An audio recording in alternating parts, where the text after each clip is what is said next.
حضرت ابراہیم علیہ السلام نے ایک رات خواب میں دیکھا کہ کوئی شخص غیب سے آواز دیتا ہے اور کہتا ہے، اے ابراہیم، تمہیں خدا کا حکم ہے کہ اپنے بیٹے کو خدا کی راہ میں ذبح کر دو۔ چونکہ نبیوں کا خواب سچا ہوتا ہے، اس لیے آپ اپنے محبوب بیٹے حضرت اسماعیل علیہ السلام کو اللہ کی راہ میں قربان کرنے کو تیار ہو گئے۔ چونکہ حضرت اسماعیل علیہ السلام ابھی کم عمر کے تھے، اس لیے آپ نے ان سے صرف اتنا کہا کہ بیٹا رسی اور ایک چھری لے کر میرے ساتھ چلو۔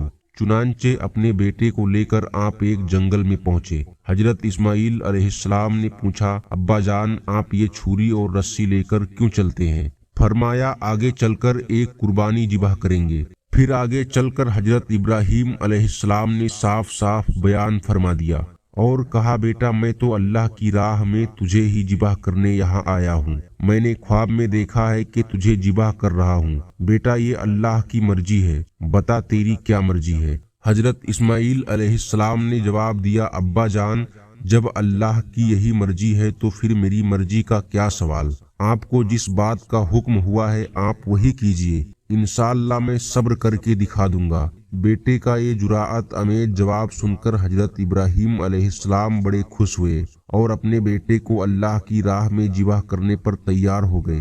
اور جب باپ نے اپنے بیٹے کو ماتھے کے بل لٹایا اور گردن پر چھری رکھی اور اسے چلایا تو چھری نے گردن اسماعیل کو بالکل نہ کاٹا۔ آپ نے اور زور سے چھری چلائی تو آواز آئی، بس اے ابراہیم، تم حکم الہی کی تعمیل کر چکے اور اس سخت امتحان میں کھرے اترے۔ آپ نے مڑ کر دیکھا تو ایک دمبا پاس ہی کھڑا تھا اور آپ سے کہہ رہا تھا، حضرت اسماعیل علیہ السلام کی جگہ مجھے ذبح کیجیے اور انہیں ہٹا دیجیے۔ چنانچہ حضرت ابراہیم علیہ السلام نے اس دمبے کو ذبح فرما دیا اور حضرت اسماعیل علیہ السلام اٹھ بیٹھے اور اس طرح امتحان میں دونوں باپ بیٹے کامیاب ہو گئے۔